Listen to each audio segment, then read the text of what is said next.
Hello students. ਸੋ ਆਸ ਕਰਦੀ ਹਾਂ ਤੁਸੀਂ ਸਭ ਠੀਕ ਠਾਕ ਹੋਵੋਗੇ। ਅੱਜ ਆਪਾਂ ਸ਼ੁਰੂ ਕਰਨ ਜਾ ਰਹੇ ਹਾਂ +1 ਕਲਾਸ ਦਾ 3rd ਯੂਨਿਟ। ਸੋ ਇਸ ਤੋਂ ਪਹਿਲਾਂ ਤੁਸੀਂ 2 ਯੂਨਿਟਸ ਪੜ੍ਹ ਚੁੱਕੇ ਹੋ, ਜਿਹਦੇ ਵਿੱਚ ਤੁਸੀਂ ਫਰਸਟ ਯੂਨਿਟ ਦੀ ਗੱਲ ਕੀਤੀ, that is physical world and measurement. ਉਹ ਤੁਸੀਂ ਆਲਰੇਡੀ ਪੜ੍ਹ ਲਿਆ ਹੈ। ਸੈਕਿੰਡ ਯੂਨਿਟ ਉਹ ਹੈ ਕਾਈਨੈਮੈਟਿਕਸ, ਔਰ ਉਸ ਤੋਂ ਨੈਕਸਟ ਯੂਨਿਟ ਜੋ ਅੱਜ ਆਪਾਂ ਸਟਾਰਟ ਕਰਨ ਜਾ ਰਹੇ ਹਾਂ, that is the 3rd unit, ਔਰ ਯੂਨਿਟ ਦਾ ਨਾਮ ਹੈ ਲਾਜ਼ ਆਫ ਮੋਸ਼ਨ। ਸੋ ਇਹ ਯੂਨਿਟ ਦਾ ਨਾਮ laws of motion। So laws of motion ਦੇ ਅੰਡਰ ਆਪਾਂ ਕੀ ਹੈ 3 ਚੈਪਟਰ ਸਟੱਡੀ ਕਰਾਂਗੇ। ਸੋ 3 ਚੈਪਟਰਸ 1 ਬਾਈ 1। ਫਰਸਟ ਚੈਪਟਰ ਹੈ ਉਹ ਹੈ ਫੋਰਸ ਦਾ, ਜੋ ਕਿ ਅੱਜ ਆਪਾਂ ਸਟਾਰਟ ਕਰਨ ਜਾ ਰਹੇ ਹਾਂ, that is force. Second chapter ਜੋ ਆਪਾਂ ਇਹਦੇ ਅੰਡਰ ਸਟੱਡੀ ਕਰਨਾ ਹੈ, ਦੈਟ ਇਜ਼ ਫ੍ਰਿਕਸ਼ਨ। और थर्ड चैप्टर जो आप इस यूनिट्स पढ़ांगे वो है डायनेमिक्स ऑफ सर्कुलर मोशन।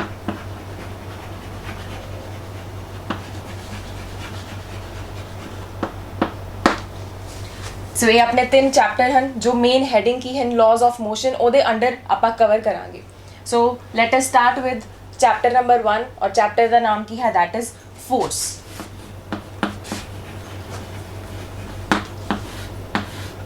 ਹੁਣ ਇਸ ਤੋਂ ਪਹਿਲੇ ਤੁਸੀਂ ਜੋ ਯੂਨਿਟ ਪੜ੍ਹਿਆ ਹੈ ਦੈਟ ਇਜ਼ ਕਾਈਨੈਮੈਟਿਕਸ। ਸੋ ਕਾਈਨੈਮੈਟਿਕਸ ਦੇ ਵਿੱਚ ਆਪਾਂ ਗੱਲ ਕੀਤੀ ਅਬਾਊਟ ਮੋਸ਼ਨ। ਸੋ ਉਹਦੇ ਵਿੱਚ ਆਪਾਂ ਡਿਫਰੈਂਟ ਕਨਸੈਪਟਸ ਪੜ੍ਹੇ। ਡਿਸਪਲੇਸਮੈਂਟ ਦੀ ਗੱਲ ਕੀਤੀ, ਡਿਸਪਲੇਸਮੈਂਟ ਤੋਂ ਬਾਅਦ ਆਪਾਂ ਵੈਲੋਸਿਟੀ ਤੋਂ ਬਾਅਦ ਐਸਲਰੇਸ਼ਨ। ਸੋ ਇਹ ਸਭ ਨੂੰ ਆਪਾਂ ਚੰਗੀ ਤਰ੍ਹਾਂ ਸਮਝਿਆ, ਪਲੱਸ ਇਹਨਾਂ ਦੇ ਵਿੱਚ ਕੀ ਰਿਲੇਸ਼ਨ ਹੈ ਉਹ ਚੀਜ਼ ਵੀ ਆਪਾਂ ਫਾਈਂਡ ਆਊਟ ਕੀਤੀ। ਨਾ ਹੁਣ ਨੈਕਸਟ ਇਸ ਯੂਨਿਟ ਦੇ ਵਿੱਚ, ਇਸ ਚੈਪਟਰ ਦੇ ਵਿੱਚ ਜਿਹਦਾ ਨਾਮ ਫੋਰਸ ਹੈ, ਇਹਦੇ 'ਚ ਆਪਾਂ ਦੇਖਾਂਗੇ ਕਿ ਕਾਜ਼ ਆਫ ਮੋਸ਼ਨ ਕੀ ਹੈ। ਸੋ ਆਪਾਂ ਪਿਛਲੇ ਯੂਨਿਟ ਦੇ ਵਿੱਚ ਗੱਲ ਕੀਤੀ ਕਿ ਮੋਸ਼ਨ ਕੀ ਹੈ। ਸੋ ਉਹਦੇ ਨਾਲ ਰਿਲੇਟਡ ਡਿਫਰੈਂਟ ਕਨਸੈਪਟਸ ਪੜ੍ਹੇ, ਉਹਨਾਂ ਦਾ ਆਪਸ ਦੇ ਵਿੱਚ ਰਿਲੇਸ਼ਨ ਪੜ੍ਹਿਆ। ਨਾਓ ਇਨ ਦਿਸ ਯੂਨਿਟ, ਇਸ ਯੂਨਿਟ ਦੇ ਵਿੱਚ ਆਪਾਂ ਦੇਖਾਂਗੇ ਕਿ what is the cause of motion, ਕਿ ਮੋਸ਼ਨ ਕਿਉਂ ਹੁੰਦਾ ਹੈ ਜਾਂ ਕਿਉਂ ਅਰਾਈਜ਼ ਹੁੰਦਾ ਹੈ ਜਾਂ ਕਿਉਂ ਪੈਦਾ ਹੁੰਦਾ ਹੈ। ਨਾ ਉਸ ਤੋਂ ਪਹਿਲੇ ਆਪਾਂ ਨੂੰ ਜਨਰਲੀ ਪਤਾ ਹੀ ਹੈ ਕਿ ਅਗਰ ਕੋਈ ਵੀ ਆਬਜੈਕਟ ਹੈ ਜੋ ਰੈਸਟ ਦੇ ਉੱਪਰ ਪਿਆ ਹੈ, ਰੈਸਟ ਮੀਨਸ ਉਹ ਮੂਵ ਨਹੀਂ ਕਰ ਰਿਹਾ, ਸੋ ਸਥਿਰ ਹੈ, ਦੈਟ ਇਜ਼ ਐਟ ਰੈਸਟ। ਸੋ ਉਹਨੂੰ ਮੂਵ ਕਰਨ ਦੇ ਲਈ ਕੀ ਹੈ, ਇੱਕ ਹਮੇਸ਼ਾ ਫੋਰਸ ਲਗਾਉਣੀ ਪਏਗੀ ਬਾਹਰੋਂ। ਸੋ ਇੱਕ ਫੋਰਸ ਲਗਾਉਣ ਦੇ ਨਾਲ ਹੀ ਆਪਾਂ ਕਿਸੇ ਵੀ ਆਬਜੈਕਟ ਨੂੰ ਰੈਸਟ ਵਾਲੀ ਕੰਡੀਸ਼ਨ ਤੋਂ ਹਟਾ ਕੇ ਉਹਨੂੰ ਮੋਸ਼ਨ ਦੇ ਵਿੱਚ ਲੈ ਕੇ ਆ ਸਕਦੇ ਹਾਂ। So that is very simple thing. Plus secondly ਕਿ ਹੁਣ ਜੋ ਉਹਦੇ 'ਤੇ ਇਫੈਕਟ ਪ੍ਰੋਡਿਊਸ ਹੋ ਰਿਹਾ ਹੈ, ਹੁਣ ਜੋ ਮੋਸ਼ਨ ਆਏਗਾ ਇੱਕ ਆਬਜੈਕਟ ਦੇ ਵਿੱਚ, ਲਾਈਕ ਇੱਕ ਆਬਜੈਕਟ ਹੈ ਪਹਿਲੇ ਰੈਸਟ 'ਤੇ ਸੀ, ਹੁਣ ਉਹ ਕੀ ਹੈ ਮੋਸ਼ਨ ਦੇ ਵਿੱਚ ਆ ਗਿਆ। ਬਟ ਹੁਣ ਜਿਹੜਾ ਉਹਦੇ ਵਿੱਚ ਮੋਸ਼ਨ ਪ੍ਰੋਡਿਊਸ ਹੋਇਆ ਹੈ ਉਹ ਕਿਸ ਚੀਜ਼ 'ਤੇ ਡਿਪੈਂਡ ਕਰੇਗਾ, that depends upon the relation. ਕਿਹੜਾ ਰਿਲੇਸ਼ਨ, ਕਿ ਉਹਦੇ 'ਤੇ ਕਿਹੜੀ ਫੋਰਸ ਲੱਗੀ ਹੈ, ਔਰ ਉਹ ਫੋਰਸ ਦਾ ਔਰ ਉਹਦੇ ਨਾਲ ਜਿਹੜਾ ਇਫੈਕਟ ਪ੍ਰੋਡਿਊਸ ਹੋ ਰਿਹਾ ਹੈ ਉਹਦਾ ਆਪਸ 'ਚ ਕੀ ਰਿਲੇਸ਼ਨ ਹੈ। ਮਤਲਬ ਕਿੰਨੀ ਫੋਰਸ, ਕਿਸ ਟਾਈਪ ਦੀ ਫੋਰਸ ਲਗਾਈ ਗਈ, ਕਿੰਨੀ ਲਗਾਈ ਗਈ, ਜਾਂ ਹੋਰ ਵੀ ਕਾਫੀ ਫੈਕਟਰਸ ਹੁੰਦੇ ਹਨ, ਔਰ ਉਹਦੇ ਨਾਲ ਕੀ ਹੈ, ਕੀ ਇਫੈਕਟ ਪ੍ਰੋਡਿਊਸ ਹੋਇਆ ਉਸ ਆਬਜੈਕਟ ਦੇ ਵਿੱਚ, ਉਹ ਆਪਾਂ ਨੂੰ ਕੀ ਦੱਸੇਗਾ, ਦ ਮੋਸ਼ਨ ਪ੍ਰੋਡਿਊਸਡ ਇਨ ਦ ਬੋਡੀ। ਸੋ ਇਸ ਤੋਂ ਸਟਾਰਟ ਕਰਨ ਵੇਲੇ ਸਭ ਤੋਂ ਪਹਿਲੇ ਆਪਾਂ ਡੈਫੀਨੇਸ਼ਨ ਤੋਂ ਹੀ ਸਟਾਰਟ ਕਰਾਂਗੇ। ਸੋ ਮੇਨ ਕੰਸੈਪਟ ਕੀ ਹੈ ਫੋਰਸ ਦਾ, ਕਿ ਫੋਰਸ ਕੀ ਹੈ। ਸੋ ਫੋਰਸ ਨੂੰ ਪਹਿਲੇ ਮੈਂ ਡਿਫਾਈਨ ਕਰਨ ਜਾ ਰਹੀ ਹਾਂ, ਪਹਿਲੇ ਮੈਂ ਲਿਖਾਂਗੀ, ਦੈਨ ਮੈਂ ਉਹਨੂੰ ਡਿਫਾਈਨ ਕਰਾਂਗੀ। So force, it is a push or a pull which changes or tends to change the state of rest or of uniform motion। ਸੋ ਇਹ ਕੀ ਹੈ, ਮੈਂ ਫੋਰਸ ਨੂੰ ਡਿਫਾਈਨ ਕੀਤਾ ਹੈ ਕਿ ਫੋਰਸ ਕੀ ਹੈ ਐਕਚੁਅਲ ਦੇ ਵਿੱਚ। ਸੋ ਜਿਹਨੂੰ ਆਪਾਂ ਪੰਜਾਬੀ ਦੇ ਵਿੱਚ ਬਲ ਵੀ ਬੋਲਦੇ ਹਾਂ।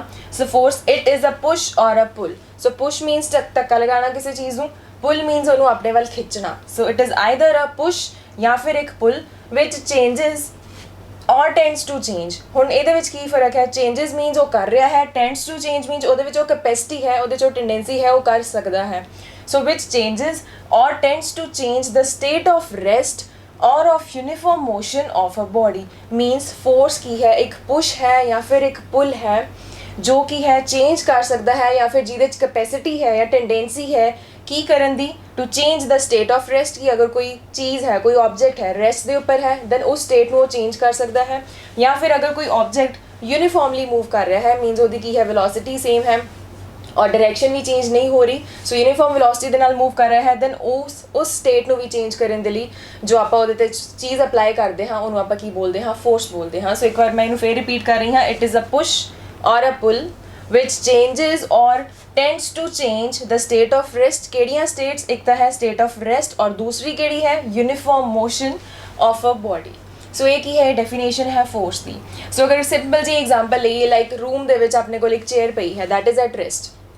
ਸੋ ਰੈਸਟ ਦੇ ਉੱਪਰ ਹੀ ਰਹੇਗੀ ਅਨਲੈਸ ਆਪਾਂ ਕੀ ਹੈ ਉਹਦੇ ਉੱਪਰ ਕੋਈ ਬਾਹਰੋਂ ਦੀ ਫੋਰਸ ਨਹੀਂ ਲਗਾ ਰਹੇ। ਸੋ ਜਨਰਲੀ ਆਪਾਂ ਹਮੇਸ਼ਾ ਐਕਸਟਰਨਲ ਫੋਰਸ ਦੀ ਗੱਲ ਕਰਾਂਗੇ, ਬਿਕੋਜ਼ ਜਿਹੜਾ ਮੋਸ਼ਨ ਪ੍ਰੋਡਿਊਸ ਹੁੰਦਾ ਹੈ ਕਿਸੇ ਵੀ ਆਬਜੈਕਟ ਦੇ ਵਿੱਚ ਉਹ ਕਿਸ ਕਰਕੇ ਪ੍ਰੋਡਿਊਸ ਹੁੰਦਾ ਹੈ, due to any external force. So ਉਹਦੇ ਜਿਹੜੀ ਐਕਸਲਰੇਸ਼ਨ ਹੋ ਰਹੀ ਹੈ ਉਹ ਕਿਹਦੇ ਕਰਕੇ ਹੋਏਗੀ, due to any external force. So body ਦੇ ਅੰਦਰ ਕੋਈ ਇੰਟਰਨਲ ਫੋਰਸਿਸ ਲੱਗ ਰਹੀਆਂ ਹਨ, ਉਹਦੇ ਮੋਸ਼ਨ ਦੇ ਨਾਲ ਕੋਈ ਲੈਣਾ ਦੇਣਾ ਨਹੀਂ ਹੈ। ਸੋ ਜਸਟ ਜਦੋਂ ਵੀ ਆਪਾਂ ਗੱਲ ਕਰਾਂਗੇ ਮੋਸ਼ਨ ਦੀ, ਕਿਸੇ ਬੋਡੀ ਦੇ ਮੋਸ਼ਨ ਦੀ, ਆਪਾਂ ਗੱਲ ਕਰਾਂਗੇ ਅਬਾਊਟ ਦਾ ਐਕਸਟਰਨਲ ਫੋਰਸ ਕਿ ਬਾਹਰੋਂ ਉਹਦੇ 'ਤੇ ਕਿਹੜੀ ਫੋਰਸ ਲੱਗ ਰਹੀ ਹੈ। ਸੋ ਮੈਂ ਇਹ ਬੋਲ ਰਹੀ ਸੀ ਕਿ ਅਗਰ ਚੇਅਰ ਹੈ ਰੂਮ ਦੇ ਵਿੱਚ, ਉਹ ਰੈਸਟ ਦੇ ਉੱਪਰ ਹੈ, ਸੋ ਉਹਦੇ ਉੱਪਰ ਅਗਰ ਆਪਾਂ ਕੋਈ ਐਕਸਟਰਨਲ ਫੋਰਸ ਅਪਲਾਈ ਕਰਾਂਗੇ ਉਹ ਜਿਹੜੀ ਚੇਅਰ ਹੈ ਉਦੋਂ ਹੀ ਕੀ ਹੈ, ਮੂਵ ਕਰ ਸਕਦੀ ਹੈ। ਸੋ ਇਹ ਪੁਆਇੰਟ ਕੀ ਕਵਰ ਹੋਏਗਾ, ਸੋ ਇਟ ਕੈਨ ਚੇਂਜ ਔਰ tends to change the state of rest। Similarly second ਹੈ of uniform motion। ਲਾਈਕ ਆਪਣੇ ਕੋਲ ਕੋਈ ਆਬਜੈਕਟ ਹੈ, ਉਹਦੀ ਸੇਮ ਵੈਲੋਸਿਟੀ ਦੇ ਨਾਲ ਕੀ ਹੈ, ਇੱਕ ਸਟ੍ਰੇਟ ਲਾਈਨ ਦੇ ਉੱਪਰ ਮੂਵ ਕਰਦਾ ਜਾ ਰਿਹਾ ਹੈ। ਸੋ ਉੱਦਾਂ ਹੀ ਮੂਵ ਕਰਦਾ ਰਹੇਗਾ ਅਨਲੈਸ ਆਪਾਂ ਉਹਦੇ 'ਤੇ ਕੀ ਹੈ ਕੋਈ ਬਾਹਰੋਂ ਦੀ ਫੋਰਸ ਨਹੀਂ ਲਗਾ ਦਿੰਦੇ। So it can change the state of rest. ਮੈਂ ਚੇਅਰ ਦੀ ਐਗਜ਼ਾਮਪਲ ਦਿੱਤੀ, or of uniform motion of a body. Like ਅਗਰ ਕੋਈ ਆਬਜੈਕਟ ਹੈ ਇੱਕ ਸਟ੍ਰੇਟ ਲਾਈਨ ਦੇ ਅਲੋਂਗ ਸੇਮ ਵੈਲੋਸਿਟੀ ਦੇ ਨਾਲ ਮੂਵ ਕਰਦਾ ਜਾ ਰਿਹਾ ਹੈ, ਦੈਨ ਉਹਦੇ 'ਤੇ ਵੀ ਕੀ ਹੈ ਫੋਰਸ ਅਪਲਾਈ ਕਰਨੀ ਪਏਗੀ। ਉਦੋਂ ਹੀ ਕੀ ਹੈ ਆਪਣੀ ਡਾਇਰੈਕਸ਼ਨ ਚੇਂਜ ਕਰ ਸਕਦਾ ਹੈ ਜਾਂ ਫਿਰ ਮੈਗਨੀਟਿਊਡ ਆਫ ਵੈਲੋਸਿਟੀ ਚੇਂਜ ਕਰ ਸਕਦਾ ਹੈ। ਹੁਣ ਮੈਗਨੀਟਿਊਡ ਬਾਰੇ ਕੀ ਹੈ, ਤੁਸੀਂ ਪਿਛਲੇ ਯੂਨਿਟਸ ਦੇ ਵਿੱਚ ਜ਼ਰੂਰ ਪੜ੍ਹਿਆ ਹੋਏਗਾ ਕਿ what is magnitude of velocity. ਹੁਣ ਜਿਵੇਂ ਅਗਰ ਆਪਾਂ ਵੈਲੋਸਿਟੀ ਦੀ ਗੱਲ ਕਰੀਏ, ਲਾਈਕ ਕੋਈ ਐਗਜ਼ਾਮਪਲ ਲੈ ਲਈਏ 40 ਕਿਲੋਮੀਟਰ ਪਰ are in West direction. So this is the velocity, ਕਿਸੇ ਵੀ ਆਬਜੈਕਟ ਦੀ ਵੈਲੋਸਿਟੀ ਹੈ 40 ਕਿਲੋਮੀਟਰ ਪਰ ਆਰ। ਜੋ ਨੂਮੈਰੀਕਲ ਵੈਲਿਊ ਹੈ, ਨੂਮੈਰੀਕਲ ਵੈਲਿਊ ਕੀ ਹੁੰਦਾ ਹੈ, that is the magnitude of velocity. So magnitude of velocity, ਔਰ ਜਿਹੜੀ ਨਾਲ ਚੀਜ਼ ਬੋਲੀ ਗਈ ਹੈ ਟੁਵਰਡਸ ਵੈਸਟ, ਉਹ ਕੀ ਹੈ, that is the direction of velocity. So velocity ਦੇ ਅੰਦਰ ਕੀ ਹੈ, ਦੋ ਚੀਜ਼ਾਂ ਕਵਰ ਹੁੰਦੀਆਂ ਹਨ, magnitude of velocity and the direction of velocity. So ਮੈਂ ਕੀ ਬੋਲ ਰਹੀ ਹਾਂ ਕਿ ਜੋ ਯੂਨੀਫਾਰਮ ਮੋਸ਼ਨ ਦੇ ਵਿੱਚ ਕੋਈ ਬੋਡੀ ਮੂਵ ਕਰ ਰਹੀ ਹੈ ਅਲੋਂਗ ਅ ਸਟ੍ਰੇਟ ਲਾਈਨ, ਦੈਨ ਉਹਦੀ ਡਾਇਰੈਕਸ਼ਨ ਨੂੰ ਚੇਂਜ ਕਰਨ ਦੇ ਲਈ ਜਾਂ ਫਿਰ ਉਹਦੇ ਮੈਗਨੀਟਿਊਡ ਨੂੰ ਚੇਂਜ ਕਰਨ ਦੇ ਲਈ, ਵੈਲੋਸਿਟੀ ਦੇ ਮੈਗਨੀਟਿਊਡ ਨੂੰ ਚੇਂਜ ਕਰਨ ਲਈ ਕੀ ਹੈ ਇੱਕ ਫੋਰਸ ਅਪਲਾਈ ਕਰਨੀ ਪੈਂਦੀ ਹੈ। ਸੋ ਇਹ ਕੁਝ ਐਗਜ਼ਾਮਪਲਸ ਹੋ ਗਈਆਂ ਜਿਹਦੇ ਨਾਲ ਕਲੀਅਰ ਹੋ ਰਿਹਾ ਹੈ ਕਿ ਹਾਊ ਅ ਫੋਰਸ, ਕਿ ਕਿਵੇਂ ਇੱਕ ਫੋਰਸ ਕੀ ਹੈ ਸਟੇਟ ਆਫ ਰੈਸਟ ਨੂੰ ਚੇਂਜ ਕਰ ਸਕਦੀ ਹੈ ਜਾਂ ਫਿਰ of a uniform motion of body ਨੂੰ ਚੇਂਜ ਕਰ ਸਕਦੀ ਹੈ। ਸੋ ਇੱਥੋਂ ਆਪਾਂ ਕੀ ਕਨਕਲੂਡ ਕੀਤਾ ਕਿ ਹਮੇਸ਼ਾ ਜਦ ਫੋਰਸ ਲੱਗੇਗੀ it will cause acceleration. So acceleration ਬਾਰੇ ਤੁਸੀਂ ਕਾਫੀ ਅੱਛੀ ਤਰ੍ਹਾਂ ਪਿਛਲੇ ਯੂਨਿਟ ਜ਼ਰੂਰ ਪੜ੍ਹਿਆ ਹੋਏਗਾ ਕਿ ਵਾਟ ਇਜ਼ ਦੀ ਐਕਸਲਰੇਸ਼ਨ। ਹੁਣ ਐਕਸਲਰੇਸ਼ਨ ਐਕਚੁਅਲ 'ਚ ਕੀ ਹੈ, ਚੇਂਜ ਆਫ ਵੈਲੋਸਿਟੀ, ਔਰ ਐਕਸਲਰੇਸ਼ਨ ਡੀ ਐਕਸਲਰੇਸ਼ਨ ਦੋ ਚੀਜ਼ਾਂ ਹੁੰਦੀਆਂ ਹਨ। ਐਕਸਲਰੇਸ਼ਨ ਨੂੰ ਆਪਾਂ ਰਿਲੇਟ ਕਰਦੇ ਹਾਂ with the increase in velocity. D acceleration means ਕਿ ਅਗਰ ਵੈਲੋਸਿਟੀ ਘਟ ਰਹੀ ਹੈ ਉਹਨੂੰ ਆਪਾਂ ਡੀ ਐਕਸਲਰੇਟ ਬੋਲ ਦਿੰਦੇ ਹਾਂ। ਸੋ ਦੋਨੋਂ ਕੇਸਿਸ ਦੇ ਵਿੱਚ ਹੀ ਅਗਰ ਆਪਾਂ ਨੋਟ ਕਰੀਏ ਕਿ ਜਦੋਂ ਆਪਾਂ ਫੋਰਸ ਅਪਲਾਈ ਕਰੀਏ ਕਿਸੇ ਆਬਜੈਕਟ ਦੇ ਉੱਪਰ, ਦੈਨ ਕੀ ਹੁੰਦਾ ਹੈ, ਐਕਸਲਰੇਸ਼ਨ ਹੋ ਰਹੀ ਹੈ। So we can say that force is the cause of acceleration. That is very important statement ਕਿ force is the cause of acceleration। So whenever there is some external force किसी भी object पे लगावांगे then की होएगी, there will be acceleration or deceleration also। So force is the cause of acceleration in general। So इत्थों आपां की है एक बार होर अगर डिफाइन करना होवे, सो सारे डिफरेंट पॉइंट्स ਨੂੰ ਕਵਰ ਕਰਦੇ ਹੋਏ ਇੱਕ ਵਾਰ ਦੁਬਾਰਾ ਤੋਂ ਮੈਂ ਡਿਫਾਈਨ ਕਰਾਂ ਅਗਰ ਫੋਰਸ ਨੂੰ, ਸੋ ਉਹਦੇ ਵਿੱਚ ਮੈਂ 4 ਪੁਆਇੰਟਸ ਕਵਰ ਕਰਾਂਗੀ। ਸੋ ਅਗੇਨ ਸਟਾਰਟਿੰਗ ਸਿਮਿਲਰ ਹੋਏਗੀ, it is a push or a pull. Like force is a push or a pull which produces, so that is all about force। so मैं सारे points ਇਹਦੇ ਵਿੱਚ cover ਕੀਤੇ ਹਨ ਕਿ ਇਹਨੂੰ ਮੈਂ ਕਿੱਦਾਂ define ਕਰ ਸਕਦੇ ਹਾਂ force ਨੂੰ। again let us start। force is a push or a pull। ਇਹ ਤੁਹਾਨੂੰ ਹੁਣ clear ਹੋ ਚੁੱਕਿਆ ਹੋਏਗਾ ਕਿ push और pull, push means ਧੱਕਾ ਦੇਣਾ, pull means ਆਪਣੇ ਵੱਲ ਖਿੱਚਣਾ। which produces or tends to produce, tends the meaning ਵੀ ਮੈਂ ਦੱਸ ਚੁੱਕੀ ਹਾਂ ਕਿ produces means ਉਹ ਚੀਜ਼ ਕਰ ਰਿਹਾ ਹੈ, tends means ਉਹਦੇ 'ਚ ਉਹ capacity ਹੈ, ਸੋ ਕਰ ਸਕਦਾ ਹੈ। which produces or tends to produce motion in an object at rest. So first point की है कि फोर्स इज अ पुश और अ पुल। किहड़ा पुश और पुल कि अगर कोई ऑब्जेक्ट रेस्ट के उपर है दैन उन्होंने की है मोशन दे विच लिआंदा जा सकता है। स्टॉप्स और tends to stop an object in motion. और एक ਉਹ वाला पुश या पुल भी है कि अगर कोई मोशन ਦੇ ਵਿੱਚ है ऑब्जेक्ट दैन ਉਹਨੂੰ ਕੀ ਹੈ ਆਪਾਂ ਉਹ पुश या पुल लगा के रोक भी सकते हैं, स्टॉप भी कर सकते हैं। Thirdly, increases or decreases the magnitude of velocity of moving object। ਹੁਣ ऑब्जेक्ट मूव कर रहा है ਉਹਦੀ कुछ velocity भी है, सो उस वेलोसिटी ਨੂੰ ਇਨਕਰੀਜ਼ ਕਰਨ ਦੇ ਲਈ ਜਾਂ ਡਿਕਰੀਜ਼ ਕਰਨ ਦੇ ਲਈ ਵੀ ਜਿਹੜੀ ਪੁਸ਼ ਜਾਂ ਪੁਲ ਦੀ ਆਪਾਂ ਵਰਤੋਂ ਕਰਦੇ ਹਾਂ ਉਹ ਵੀ ਕੀ ਹੈ, ਉਹ ਵੀ ਇੱਕ ਫੋਰਸ ਹੈ।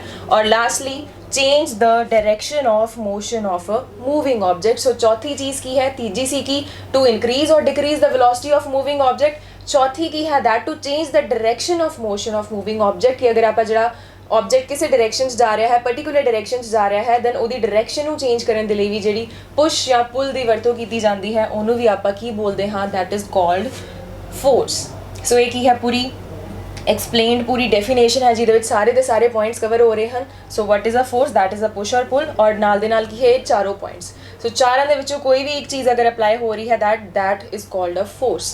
सो ये अपना कंसैप्ट सी बेसिक स्टार्टिंग दे विच की what is a force. So force दे विच आपां ये गलबात कीती सारी। ऑल्सो आपां ये देखा कि force is the cause of acceleration, but इहदी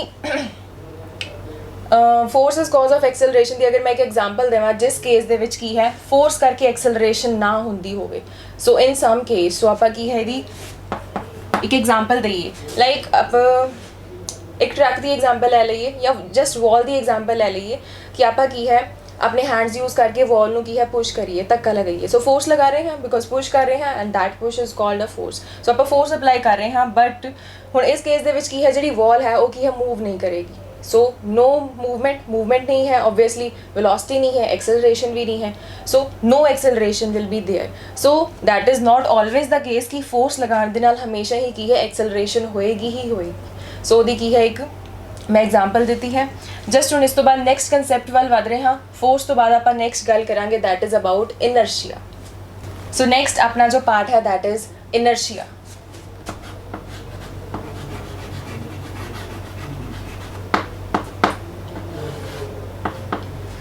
so again पहला मैं इनर्शिया ਨੂੰ डिफाइन करा दैन मैं एक्सप्लेन करांगी कि इनर्शिया की है, आप किद्दां डिफाइन कर सकते हैं। That in the absence of an external force, मतलब आप बाहरों कोई एक्सटर्नल फोर्स नहीं लगा रहे ऑब्जेक्ट पे, then the inability of a body to change its state of rest is called inertia. Like एक ऑब्जेक्ट है रेस्ट के उपर पिया है, सो नहीं मूव कर रहा, ਉਹਦੇ ਉੱਪਰ ਆਪਾਂ ਬਾਹਰੋਂ ਦੀ ਕੋਈ एक्सटर्नल फोर्स भी नहीं लगा रहे, दैन ਉਹ ਜਿਹੜਾ ऑब्जेक्ट है वो की है वो अनेबल है अपने आप ही की है वो एक जगह तो दूसरी जगह मूव नहीं कर सकता। दैट इनएबिलिटी या फिर that property of the object ਉਹਨੂੰ ਆਪਾਂ ਕੀ ਬੋਲਾਂਗੇ, दैट इज़ कॉल्ड इनर्शिया। सो ਆਪਾਂ ਕੀ बोल रहे हैं कि कोई ऑब्जेक्ट रेस्ट के उपर पिया है वो उस पोजीशन तो नहीं हिलेगा, अपनी स्टेट ऑफ रेस्ट चेंज नहीं करेगा, किहड़ी प्रॉपर्टी करके नहीं करेगा, that is called inertia. Same वही एग्जाम्पल जिवें आपां पहले गल कीती कि चेयर अपने को एक रूम दे विच पई हुई है, सो चेयर इज़ एट रेस्ट, वो रेस्ट के उपर है, अनलैस आप बाहरों की कोई एक्सटर्नल फोर्स नहीं लगा रहे वो चेयर अपनी पोजीशन ते उदों तक ही पई रहेगी जब तक कोई भी बाहरों एक्सटर्नल फोर्स नहीं लग रही। और उसी प्रॉपर्टी नूं आपां की बोलते हैं, उसी इनएबिलिटी नूं आपां की बोलांगे, that it have some inertia. Inertia करके की है वो अपनी जगह चेंज नहीं करेगी, स्टेट ऑफ रेस्ट दे विच ही रहेगी। सो स्टेट ऑफ रेस्ट तो इलावा ਆਪਾਂ ਇਹਨੂੰ ਇੱਕ ਹੋਰ ਤਰੀਕੇ ਨਾਲ ਵੀ डिफाइन करते हाँ, स्टेट ऑफ रेस्ट या फिर आप यूनिफॉर्म मोशन की भी गल करते हाँ। सो यूनिफॉर्म मोशन किस तरह कि गैलीलियो तो पहले की है इदा समझा जाता सी कि अगर कोई ऑब्जेक्ट है यूनिफॉर्म वेलोसिटी के नाल मूव कर रहा है, स्ट्रेट लाइन के अलॉन्ग मान लो जा रहा है यूनिफॉर्म वेलोसिटी के नाल, दैन उन्होंने उदा यूनिफॉर्म वेलोसिटी के नाल ही जाते रहने के लिए भी एक फोर्स लानी पेगी ਉਹਦੇ ਉੱਪਰ, मतलब ये समझा जाता सी। But after Galileo, so after some experiments उन्होंने कुछ एक्सपेरीमेंट्स परफॉर्म किए, सो ही कंक्लूडिड दैट कि अगर कोई ऑब्जेक्ट है यूनिफॉर्म वेलोसिटी नाल मूव कर रहा है एज सच स्ट्रेट लाइन के अलॉन्ग जा रहा है, दैन उन्होंने एज सच उसे मोशन च रखने के लिए कोई फोर्स रिक्वायर्ड नहीं है। प्लस नाल कंडीशन की है कि फ्रिक्शन ना होवे, बिकॉज अगर फ्रिक्शन होएगी दैन की है आपां नूं बाहरों फोर्स लानी पेगी to maintain the motion. So उसी तरह यूनिफॉर्मली जाने के लिए आपां नूं की है फोर्स लानी पेगी, बट कंडीशन इज़ कि अगर फ्रिक्शन नहीं है, ਸਰਫੇਸਿਸ ਦੇ ਵਿੱਚ ਕੋਈ ਫ੍ਰਿਕਸ਼ਨ ਪ੍ਰੈਜ਼ੈਂਟ ਨਹੀਂ ਹੈ, ਦੈਨ ਇੱਕ ਆਬਜੈਕਟ ਨੂੰ ਯੂਨੀਫਾਰਮ ਵੈਲੋਸਿਟੀ ਦੇ ਨਾਲ ਅਲੋਂਗ ਅ ਸਟ੍ਰੇਟ ਲਾਈਨ मूव कराने के लिए बाहरों कोई भी फोर्स नहीं लानी पेगी। सो अगेन आप की है इनर्शिया नूं दोबारा एक तरह डिफाइन करिए, then we can write the या फिर it is the inherent property of an object. So the inherent property of an object due to which it continues to move with a constant speed along a straight line unless सो ਹੁਣ ਮੈਂ ਇੱਥੇ ਅਲੱਗ-ਅਲੱਗ ਲਿਖਿਆ ਹੈ ਇਨਰਸ਼ੀਆ ਨੂੰ ਦੋ ਵਾਰ define ਕੀਤਾ ਹੈ ਆਈਦਰ ਆਪਾਂ ਕੀ ਕਰ ਸਕਦੇ ਹਾਂ state of rest or of uniform motion लिख के बाकी सारा मीनिंग की सेम रह जाएगा सो मैं अलग अलग डिफाइन किया है अलग अलग examples so the inherent property inherent means की है बॉर्न इन है मतलब शुरू तो ही है परमानेंट प्रॉपर्टी है कदे ख़त्म नहीं होएगी the inherent property of an object due to which it continues to move with a constant speed along a straight line कोई ऑब्जेक्ट है एक स्ट्रेट लाइन ਦੇ ਅਲੋਂਗ ਸਟ੍ਰੇਟ ਲਾਈਨ ਦੀ ਗੱਲ ਤਾਂ ਕਰ ਰਹੇ ਹਾਂ ਕਿ ਇੱਕ ਸੇਮ ਡਾਇਰੈਕਸ਼ਨ 'ਚ ਜਾ ਰਿਹਾ ਹੈ ਸੋ ਤਾਂ ਕਰਕੇ ਬਾਰ-ਬਾਰ ਸਟ੍ਰੇਟ ਲਾਈਨ ਦੀ ਗੱਲ ਆ ਰਹੀ ਹੈ ਸੋ ਇੱਕ ਕਾਂਸਟੈਂਟ ਸਪੀਡ ਦੇ ਨਾਲ ਮਤਲਬ ਮੈਗਨੀਟਿਊਡ ਸੇਮ ਹੈ ਮੰਨ ਲਓ ਕਿ ਅਗਰ ਉਹਦੀ ਸਪੀਡ ਹੈ 20 ਮੀਟਰ ਪਰ ਸੈਕਿੰਡ ਦੈਨ ਉਹ ਸੇਮ ਹੈ डायरेक्शन भी सेम है मीन्स वेलोसिटी की होगी कांस्टेंट होगी ऑब्वियसली बिकॉज वेलोसिटी से दोनों चीज़ें आउंदियां हैं सो अगर कोई ऑब्जेक्ट है कांस्टेंट स्पीड के नाल एक स्ट्रेट लाइन के अलॉन्ग मूव कर रहा है दैन वो की है वो प्रॉपर्टी दैट कि वो अपना मोशन की है उदा ही रिटेन करेगा ਉਹਦੇ ਵਿੱਚ कोई चेंज नहीं आएगा अनलैस उदों तक जब तक ਉਹਦੇ ਉੱਪਰ ਆਪਾਂ ਬਾਹਰੋਂ ਕੋਈ एक्सटर्नल फोर्स नहीं लगा ਦਿੰਦੇ that is called that property is called inertia एक बार फिर बोल रही हाँ मैं the inherent property of an object so inertia की है एक प्रॉपर्टी है ऑब्जेक्ट दी परमानेंट प्रॉपर्टी है ਜਿਹਦੇ ਕਰਕੇ अगर वो सेम स्पीड ਦੇ ਨਾਲ एक स्ट्रेट लाइन ਦੇ ਉੱਪਰ ਜਾ ਰਿਹਾ ਹੈ ਦੈਨ ਉਹ ਕੀ ਹੈ ਕੰਟੀਨਿਊ ਕਰੇਗਾ ਉਸੇ ਮੋਸ਼ਨ ਨੂੰ ਉਦਾਂ ਹੀ ਜਾਂਦਾ ਰਹੇਗਾ ਜਦੋਂ ਤੱਕ ਉਹਦੇ ਉੱਪਰ ਆਪਾਂ ਬਾਹਰੋਂ ਦੀ ਕੋਈ एक्सटर्नल फोर्स नहीं लगा ਦਿੰਦੇ ਸੋ ਉਸ ਪ੍ਰੋਪਰਟੀ ਨੂੰ ਆਪਾਂ ਨਾਮ ਦਿੱਤਾ ਹੈ ਇਨਰਸ਼ੀਆ ਔਰ ਉੱਪਰ ਆਪਾਂ ਗੱਲ ਕੀ ਕੀਤੀ ਸੀ ਕਿ ਅਗਰ ਕੋਈ ਆਬਜੈਕਟ ਰੈਸਟ ਦੇ ਉੱਪਰ ਪਿਆ ਹੈ ਦੈਨ ਉਹਦਾ ਸਟੇਟ ਆਫ ਰੈਸਟ ਚੇਂਜ ਕਰਨ ਦੇ ਲਈ ਵੀ ਆਪਾਂ ਨੂੰ ਕੀ ਹੈ ਬਾਹਰੋਂ ਫੋਰਸ ਲਾਉਣੀ ਪਏਗੀ ਸੋ ਇਨ ਦਾ ਐਬਸੈਂਸ ਆਫ एक्सटर्नल फोर्स ਜਿਹੜਾ ਆਬਜੈਕਟ ਹੈ ਆਪਣੀ ਸਟੇਟ ਆਫ ਰੈਸਟ ਨੂੰ ਰਿਟੇਨ ਕਰੇਗਾ ਉਦਾਂ ਹੀ ਰਹੇਗਾ ਸੋ ਦੋਨੋਂ ਪੁਆਇੰਟਸ ਕਿਹਦੇ 'ਚ ਕਵਰ ਹੁੰਦੇ ਹਨ that comes under the definition of inertia so state of rest or state of the uniform motion of body so इस law ਨੂੰ also जो define ਕੀਤਾ ਗੈਲੀਲੀਓ ਦੁਆਰਾ ਕੀਤਾ ਗਿਆ so ਉਹਨਾਂ ਨੇ experiments ਤੋਂ ਬਾਅਦ ਇਹ ਚੀਜ਼ define ਕੀਤੀ so ਇਹਨੂੰ it is also called Galileo's law of inertia Galileo's law of inertia सो ये सी अपनी इनर्शिया की गलबात की इनर्शिया की है and how due to inertia की इनर्शिया की प्रॉपर्टी होंदे हुए किस तरह कोई ऑब्जेक्ट रेस्ट के उपर है तो रेस्ट के उपर ही रहेगा अगर यूनीफॉर्म वेलोसिटी के नाल स्ट्रेट लाइन पर जा रहा है दैन उदा ही जाता रहेगा कदों तक जो तक आप बाहरों कोई फोर्स नहीं ला देंगे सो दैट इज़ इनर्शिया और उन्होंने आप की बोलिया है that statement is called Galileo's law of inertia हुण इनर्शिया तो बाद ही आप नैक्सट गल करते हाँ फर्स्ट लॉ ऑफ मोशन की that is also called Newton's first law of motion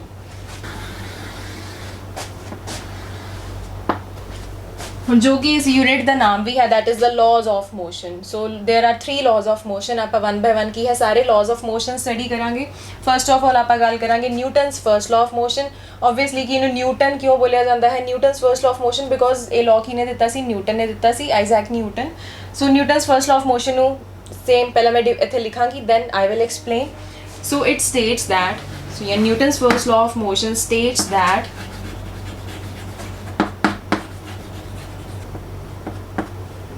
an object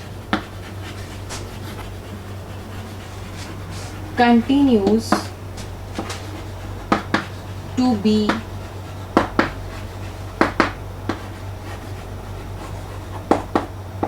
in its state of rest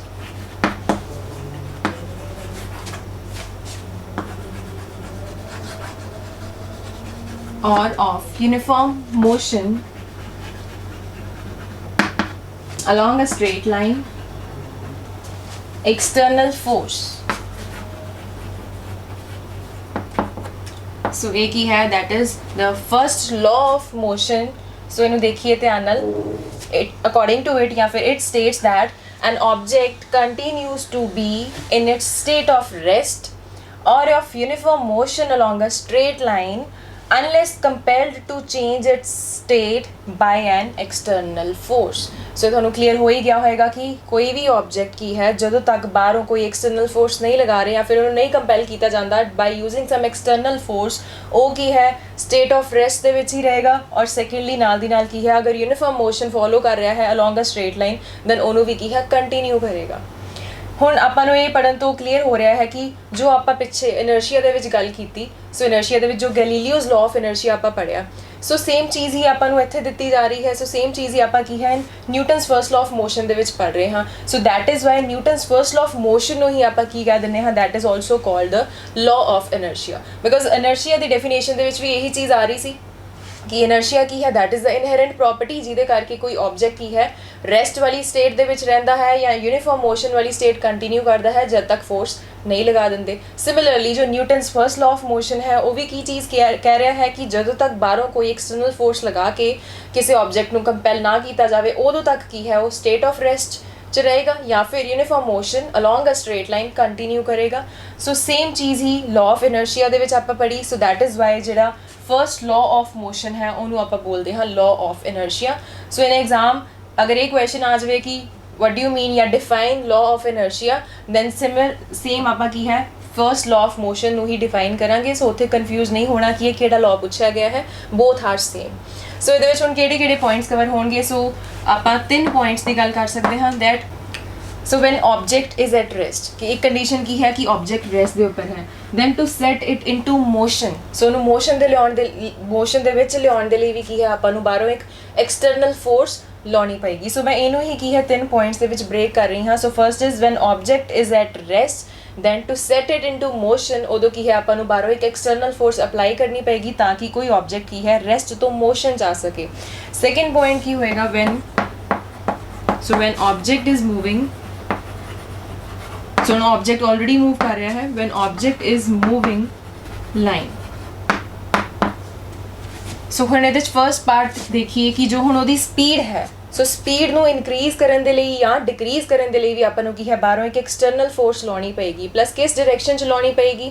ਅਗਰ ਤਾਂ ਆਪਾਂ ਸਪੀਡ ਨੂੰ ਇਨਕਰੀਜ਼ ਕਰਨਾ ਹੈ ਦੈਨ ਜਿਹੜੀ ਫੋਰਸ ਲਗਾਵਾਂਗੇ ਕਿਸ ਡਾਇਰੈਕਸ਼ਨ 'ਚ ਲਗਾਵਾਂਗੇ, in the direction of motion of the object। और अगर आप डिक्रीज करनी है speed of the body then आप apply करेंगे force in the direction opposite to the direction of motion of the object। So when object is moving with constant speed along a straight line, so a force has to be applied। So ये है अपना second point, एक बार repeat कर रही हैं। When object is moving with constant speed along a straight line, a force has to be applied to increase or decrease the speed। So speed ਨੂੰ increase ਕਰਨ ਦੇ ਲਈ ਜਾਂ speed ਨੂੰ decrease ਕਰਨ ਦੇ ਲਈ force ਲਾਉਣੀ ਪਏਗੀ in a direction, ਕਿਹੜੀ direction 'ਚ, same as the direction of motion। So first ਜੋ ਮੈਂ ਲਿਖਿਆ ਹੈ ਉਹ increase ਦੇ ਨਾਲ relate ਕਰ ਰਿਹਾ ਹੈ। So increase ਕਰਨ ਦੇ ਲਈ ਕਿਹੜੀ direction 'ਚ ਲਗਾਵਾਂਗੇ, same in the direction of motion of object। और अगर decrease करना होए then opposite to the direction of motion of object। Third and last point की है, पहले that main heading is same कि when object is moving with a constant speed along a straight line। So मैं second point इत्थे पा दिन्नी हाँ। So main heading is the same। So similarly third is when object is moving with a constant speed along a straight line then a force has to be applied। So ਹੁਣ मैंने explain करा एक बार that when an object is moving with constant speed along a straight line, ਉੱਪਰ point ਸੀਗਾ ਕਿ ਉਹਦੀ speed ਨੂੰ ਵਧਾਉਣ ਲਈ ਜਾਂ ਘਟਾਉਣ ਦੇ ਲਈ ਆਪਾਂ ਨੂੰ ਫੋਰਸ ਲਾਉਣੀ ਪਏਗੀ। ਅਗਰ ਵਧਾਉਣੀ ਹੈ ਤਾਂ ਉਸੇ ਡਾਇਰੈਕਸ਼ਨ ਦੇ ਵਿੱਚ ਆਪਾਂ ਫੋਰਸ ਲਗਾਵਾਂਗੇ ਜਿਸ ਡਾਇਰੈਕਸ਼ਨ 'ਚ ਬੋਡੀ ਜਾ ਰਹੀ ਹੈ। ਅਗਰ ਸਪੀਡ ਘਟਾਉਣੀ ਹੈ ਦੈਨ ਆਪਾਂ ਉਸ ਤੋਂ ਉਲਟ ਡਾਇਰੈਕਸ਼ਨ ਦੇ ਵਿੱਚ ਫੋਰਸ ਲਾਵਾਂਗੇ ਜਿਸ ਡਾਇਰੈਕਸ਼ਨ 'ਚ ਬੋਡੀ ਜਾ ਰਹੀ ਹੈ। ਅਗਲਾ ਪੁਆਇੰਟ ਕੀ ਹੈ ਕਿ ਅਗਰ ਆਪਾਂ ਹੁਣ ਸਪੀਡ ਨੂੰ ਇੱਕ ਸਾਈਡ ਤੇ ਰੱਖ ਕੇ ਆਪਾਂ ਡਾਇਰੈਕਸ਼ਨ ਦੀ ਗੱਲ ਕਰੀਏ ਕਿ ਜਿਸ ਡਾਇਰੈਕਸ਼ਨ 'ਚ ਬੋਡੀ ਜਾ ਰਹੀ ਹੈ ਉਸ ਡਾਇਰੈਕਸ਼ਨ ਨੂੰ ਚੇਂਜ ਕਰਨਾ ਹੈ, ਦੈਨ ਡਾਇਰੈਕਸ਼ਨ ਨੂੰ ਚੇਂਜ ਕਰਨ ਦੇ ਲਈ ਵੀ ਕੀ ਹੈ ਉਸ ਆਬਜੈਕਟ ਦੇ ਉੱਪਰ ਇੱਕ ਫੋਰਸ ਲਗਾਉਣੀ ਪਏਗੀ। और फोर्स किस डायरेक्शन से लगावांगे, that it should be normal to the direction of motion. So 90 degrees ਤੇ ਕਿ ਜਿਸ ਡਾਇਰੈਕਸ਼ਨ ਦੇ ਵਿੱਚ ਆਬਜੈਕਟ ਜਾ ਰਿਹਾ ਹੈ ਉਹਦੇ ਨਾਰਮਲ ਡਾਇਰੈਕਸ਼ਨ ਦੇ ਵਿੱਚ ਆਪਾਂ ਕੀ ਹੈ ਇੱਕ ਫੋਰਸ ਲਗਾਵਾਂਗੇ, ਉਹਦੇ ਨਾਲ ਕੀ ਹੋਏਗਾ ਉਹਦਾ ਡਾਇਰੈਕਸ਼ਨ ਆਫ ਮੋਸ਼ਨ ਦੇ ਵਿੱਚ ਕੀ ਹੈ ਚੇਂਜ ਆਏਗੀ। ਸੋ ਉੱਪਰ ਆਪਾਂ ਕੀ ਹੈ ਸੇਮ ਡਾਇਰੈਕਸ਼ਨ ਆਪੋਜ਼ਿਟ ਡਾਇਰੈਕਸ਼ਨ ਦੀ ਗੱਲ ਕੀਤੀ, ਇੱਥੇ ਕੀ ਹੈ ਨਾਰਮਲ ਡਾਇਰੈਕਸ਼ਨ ਦੀ ਗੱਲ ਕੀਤੀ। ਔਰ ਲਾਸਟ ਆਪਣਾ ਉੱਪਰ ਵਾਲਾ ਪਾਰਟ ਸੀ ਕਿ ਜਦੋਂ ਇੱਕ ਆਬਜੈਕਟ ਰੈਸਟ ਦੇ ਉੱਪਰ ਹੈ ਦੈਨ ਉਹਨੂੰ ਮੋਸ਼ਨ ਦੇ ਵਿੱਚ ਲਿਆਉਣ ਦੇ ਲਈ ਵੀ ਕੀ ਹੈ ਇੱਕ ਫੋਰਸ ਰਿਕੁਆਇਰਡ ਹੁੰਦੀ ਹੈ।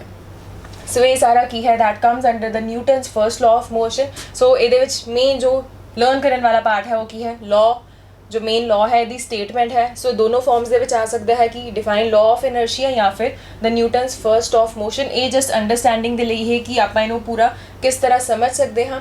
ਸੋ ਇਹ ਲॉ ਕੀ ਹੈ, ਵੈਰੀ ਇੰਪੋਰਟੈਂਟ ਬਿਕੋਜ਼ ਯੂਨਿਟ ਦਾ ਨਾਮ ਹੀ ਕੀ ਹੈ, ਲॉज ऑफ मोशन। ਸੋ ਸਾਰੇ ਲॉज ਦੀਆਂ ਸਟੇਟਮੈਂਟਸ ਤੋਂ ਆਪਾਂ ਨੂੰ ਕੀ ਹੈ ਬਹੁਤ ਚੰਗੀ ਤਰ੍ਹਾਂ ਲਰਨ ਕਰਨਾ ਪਏਗਾ। ਸੋ ਲਰਨ ਕਰਨ ਦਾ ਇਹੀ ਤਰੀਕਾ ਹੈ ਕਿ ਆਪਾਂ ਅੱਛੀ ਤਰ੍ਹਾਂ ਸਮਝੀਏ, ਓਨਲੀ ਦੈਨ ਆਪਾਂ ਨੂੰ ਕੀ ਹੈ ਕੋਈ ਵੀ ਲॉ ਲਰਨ ਹੋ ਸਕਦਾ ਹੈ। ਹੁਣ ਅੱਗੇ ਆਪਾਂ ਚੱਲਦੇ ਹਾਂ ਲॉ ਆਫ ਇਨਰਸ਼ੀਆ ਜਾਂ ਫਿਰ Newton's first law of motion ਦੀਆਂ ਐਪਲੀਕੇਸ਼ਨਸ ਦੀ ਗੱਲ ਕਰੀਏ। ਸੋ ਨੈਕਸਟ ਹੈ ਉਸ ਤੋਂ ਬਾਅਦ applications of law of inertia. So applications ਦੇ ਵਿੱਚ ਆਪਾਂ ਗੱਲ ਕਰਾਂਗੇ ਕਿ ਜਿਹੜਾ ਲॉ ਆਫ ਇਨਰਸ਼ੀਆ ਹੈ ਡੇਲੀ ਲਾਈਫ ਦੇ ਵਿੱਚ ਆਪਾਂ ਕਿੱਥੇ ਕਿੱਥੇ ਅਪਲਾਈ ਕਰਦੇ ਹਾਂ ਜਾਂ ਕਿੱਥੇ ਕਿੱਥੇ ਯੂਜ਼ ਹੁੰਦਾ ਹੈ law of inertia. So heading is applications of law of inertia। so first application जो अपन discuss करेंगे, so पहले मैं लिख रही हूँ that application is when a horse, okay, when a दोनों examples लवांगे। let us take पहले कि when a running horse stops suddenly, the rider falls forward। so बहुत ही कॉमन जी एग्जाम्पल में ली है when a running horse stops suddenly। so एक rider है जो horse ride कर रहा है। so ਰਨਿੰਗ ਕਰਦੇ ਕਰਦੇ ਜਿਹੜਾ ਹੌਰਸ ਹੈ ਉਹ ਅਗਰ ਅਚਾਨਕ ਰੁਕ ਜਾਵੇ, ਰੁਕਣ 'ਤੇ ਆਪਾਂ ਕੀ ਨੋਟ ਕਰਦੇ ਹਾਂ ਕਿ ਦ ਰਾਈਡਰ ਫਾਲਸ ਫਾਰਵਰਡ, ਮਤਲਬ ਉਹਦੀ ਜਿਹੜੀ ਬੋਡੀ ਹੈ ਅੱਗੇ ਵੱਲ ਨੂੰ ਫਾਲ ਕਰਦੀ ਹੈ। ਇਹ ਕਿਉਂ ਹੁੰਦਾ ਹੈ, that is the application of law of inertia. ਉਹ ਕਿਸ ਤਰ੍ਹਾਂ, ਬਿਕੋਜ਼ ਹੁਣ ਜੋ ਰਾਈਡਰ ਹੈ ਉਹ ਹੌਰਸ ਦੇ ਉੱਪਰ ਹੈ ਔਰ ਉਹਦਾ ਜਿਹੜਾ ਲੋਅਰ ਬੋਡੀ ਹੈ ਉਹ ਕੀ ਹੈ, ਕੰਟੈਕਟ ਦੇ ਵਿੱਚ ਹੈ ਹੌਰਸ ਦੇ ਨਾਲ। ਸੋ ਪਹਿਲੇ ਜਦ ਹੌਰਸ ਰਨ ਕਰ ਰਿਹਾ ਹੈ, so due to inertia, because horse run ਕਰ ਰਿਹਾ ਹੈ ਨਾਲ ਦੀ ਨਾਲ ਕੀ ਹੈ ਆਪਣੀ ਬੋਡੀ ਜੋ ਰਾਈਡਰ ਦੀ ਬੋਡੀ ਹੈ ਉਹ ਵੀ ਨਾਲ ਦੇ ਨਾਲ ਮੂਵ ਕਰ ਰਹੀ ਹੈ। ਬਟ ਸਡਨਲੀ ਜਦੋਂ ਰੁਕ ਜਾਂਦਾ ਹੈ, ਉਹਦੇ ਰੁਕਣ ਦੇ ਨਾਲ ਕੀ ਹੈ ਹੌਰਸ ਰੈਸਟ 'ਤੇ ਆ ਗਿਆ। ਆਪਣੀ ਜਿਹੜੀ ਲੋਅਰ ਬੋਡੀ ਹੈ ਬਿਕੋਜ਼ ਉਹ ਕੰਟੈਕਟ ਦੇ ਵਿੱਚ ਹੈ ਹੌਰਸ ਦੇ ਨਾਲ, ਉਹ ਵੀ ਰੈਸਟ 'ਤੇ ਆ ਜਾਂਦੀ ਹੈ। ਬਟ ਜਿਹੜੀ ਆਪਣਾ ਅੱਪਰ ਬੋਡੀ ਹੈ ਉਹ ਕੀ ਹੈ, ਡਿਊ ਟੂ ਇਨਰਸ਼ੀਆ, ਬਿਕੋਜ਼ ਆਪਾਂ ਇਨਰਸ਼ੀਆ 'ਚ ਕੀ ਗੱਲ ਕੀਤੀ ਕਿ ਅਗਰ ਕੋਈ ਆਬਜੈਕਟ ਕੀ ਹੈ ਯੂਨੀਫਾਰਮਲੀ ਮੂਵ ਕਰਦਾ ਜਾ ਰਿਹਾ ਹੈ ਦੈਨ ਉਹ ਕੀ ਹੈ ਉੱਦਾਂ ਹੀ ਮੂਵ ਕਰਦਾ ਰਹੇਗਾ ਜਦੋਂ ਤੱਕ ਉਹਦੇ 'ਤੇ ਕੋਈ ਐਕਸਟਰਨਲ ਫੋਰਸ ਨਹੀਂ ਲਾ ਦਿੰਦੇ। ਸੋ ਜਿਹੜੀ ਨੀਚੇ ਵਾਲੀ ਬੋਡੀ ਹੈ ਉਹ due to the contact with the horse ਉਹ ਕੀ ਹੈ ਉਹ ਜਲਦੀ ਰੈਸਟ 'ਤੇ ਆ ਜਾਂਦੀ ਹੈ। ਲੇਕਿਨ ਜੋ ਅੱਪਰ ਪਾਰਟ ਹੈ ਆਪਣਾ ਅੱਪਰ ਬੋਡੀ ਹੈ ਉਹ ਕੀ ਹੈ, ਡਿਊ ਟੂ ਇਨਰਸ਼ੀਆ ਜਿੱਦਾਂ ਪਹਿਲਾਂ ਮੂਵ ਕਰ ਰਹੀ ਸੀ ਉੱਦਾਂ ਹੀ ਮੂਵ ਕਰਦੀ ਜਾਂਦੀ ਹੈ। ਔਰ ਨੀਚੇ ਵਾਲੀ ਚੀਜ਼ ਜਦ ਰੈਸਟ 'ਤੇ ਆ ਗਈ ਦੈਨ ਆਪਾਂ ਨੂੰ ਕੀ ਹੈ ਅੱਗੇ ਵੱਲ ਨੂੰ ਇੱਕ ਜਰਕ ਫੀਲ ਹੁੰਦਾ ਹੈ। ਸੋ ਦੈਟ ਇਜ਼ ਵਾਈ ਆਪਾਂ ਕੀ ਨੋਟ ਕਰਦੇ ਹਾਂ ਕਿ ਜਿਹੜਾ ਰਾਈਡਰ ਹੈ ਉਹ ਅੱਗੇ ਨੂੰ ਫਾਲ ਕਰਦਾ ਹੈ, ਉਹਨੂੰ ਅੱਗੇ ਵੱਲ ਨੂੰ ਇੱਕ ਝਟਕਾ ਲੱਗਦਾ ਹੈ। ਸੋ ਇਹ ਕੀ ਹੈ, ਇੱਕ ਐਪਲੀਕੇਸ਼ਨ ਹੈ ਆਫ ਦ ਲਾਅ ਆਫ ਇਨਰਸ਼ੀਆ। ਅਗਰ ਦੂਜੀ ਤਰ੍ਹਾਂ ਗੱਲ ਕਰੀਏ, ਸੋ ਹੌਰਸ ਦੀ ਹੀ ਐਗਜ਼ਾਮਪਲ ਹੈ। ਸੈਕਿੰਡਲੀ ਆਪਾਂ ਕੀ ਲੈ ਸਕਦੇ ਹਾਂ ਕਿ ਇੱਥੇ ਰਨਿੰਗ ਹੌਰਸ ਦੈਟ ਸਟਾਪਸ, ਉਹ ਰੁਕਿਆ। ਸੈਕਿੰਡਲੀ ਆਪਾਂ ਕੀ ਲੈ ਸਕਦੇ ਹਾਂ ਕਿ when a horse starts running।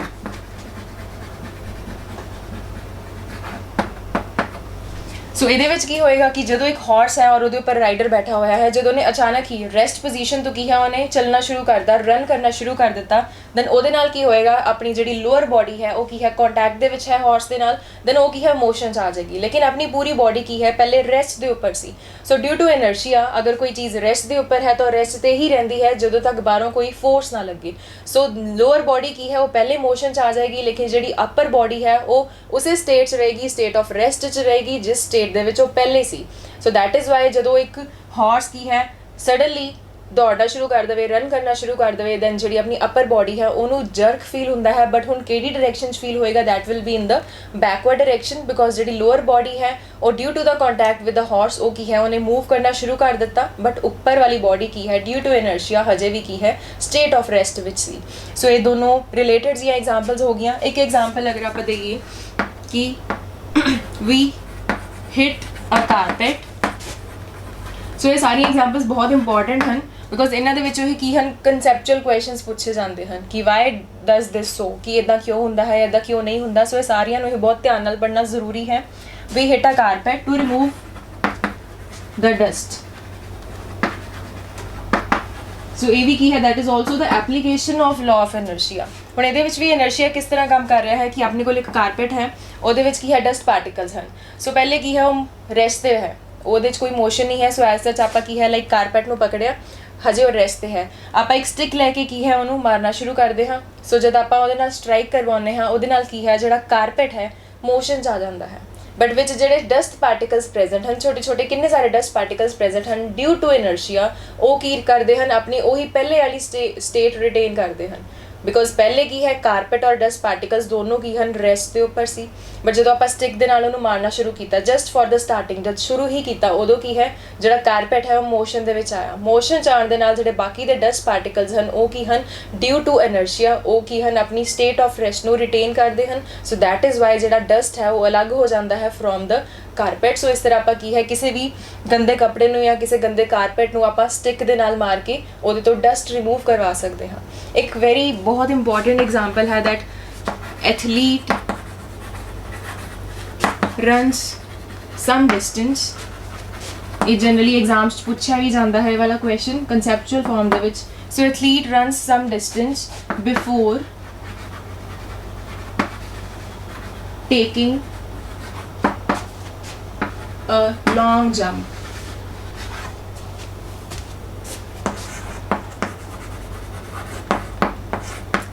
ਸੋ ਆਪਾਂ ਜਨਰਲੀ ਨੋਟ ਕੀਤਾ ਹੋਏਗਾ ਟੀਵੀਜ਼ ਦੇ ਵਿੱਚ ਕਿ ਜਿਵੇਂ ਐਥਲੈਟਿਕਸ ਹੋਣ, ਐਥਲੈਟਿਕਸ ਦੇ ਵਿੱਚ ਜੋ ਐਥਲੀਟ ਹੈ ਲਾਈਕ ਉਹਨੇ ਲੌਂਗ ਜੰਪ 'ਚ ਪਾਰਟੀਸਪੇਟ ਕੀਤਾ ਹੈ, ਲੇਕਿਨ ਲੌਂਗ ਜੰਪ ਦੇ ਵਿੱਚ ਕੀ ਹੈ ਪਹਿਲੇ ਕਾਫੀ ਸਾਰਾ ਡਿਸਟੈਂਸ ਕੀ ਹੈ ਉਹ ਰਨ ਕਰਦੇ ਹਨ, ਮਤਲਬ ਪਹਿਲੇ ਭੱਜਦੇ ਹਨ ਕਿੰਨੀ ਦੇਰ, ਦੈਨ ਉਸ ਤੋਂ ਬਾਅਦ ਕੀ ਹਨ ਆਪਣੀ ਉਹ ਜੰਪ ਨੂੰ ਕੰਪਲੀਟ ਕਰਦੇ ਹਨ। ਉਹ ਕਿਉਂ ਹੁੰਦਾ ਹੈ?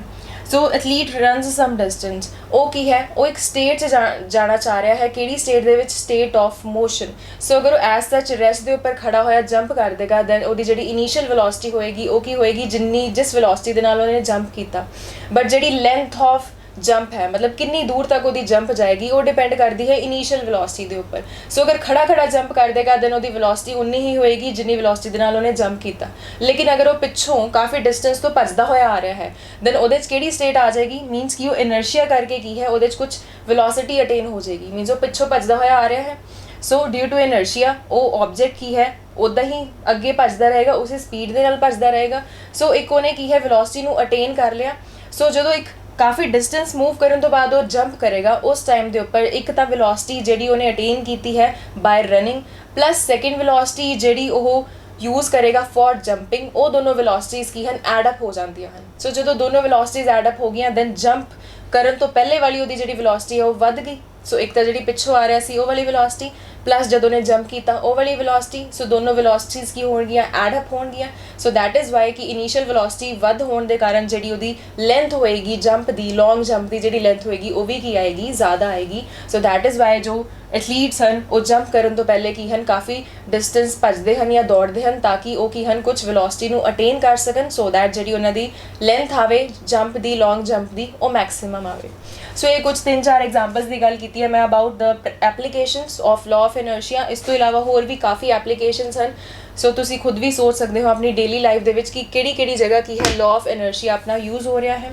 So law of inertia, Newton's first law of motion ਉਹ ਰਿਲੇਟਡ ਹੀ ਹਨ ਸੇਮ। ਸੋ ਅੱਜ ਆਪਾਂ ਇਹੀ ਗੱਲ ਕਰਾਂਗੇ, ਇੱਥੇ ਹੀ ਆਪਣੀ ਗੱਲਬਾਤ ਨੂੰ ਰੋਕਦੇ ਹਾਂ। ਸੋ ਫਰਸਟਲੀ ਆਪਾਂ ਫੋਰਸ ਦੀ ਗੱਲ ਕੀਤੀ, ਫੋਰਸ ਦਾ ਕਨਸੈਪਟ ਪੜਿਆ ਕਿ ਫੋਰਸ ਕੀ ਹੈ। ਦੈਨ ਇਨਰਸ਼ੀਆ ਦੀ ਗੱਲ ਕੀਤੀ, ਇਨਰਸ਼ੀਆ ਤੋਂ ਲਾਅ ਆਫ ਇਨਰਸ਼ੀਆ ਜਿਹਨੂੰ ਕਿ ਆਪਾਂ Newton's first law of motion ਹੀ ਬੋਲਦੇ ਹਾਂ।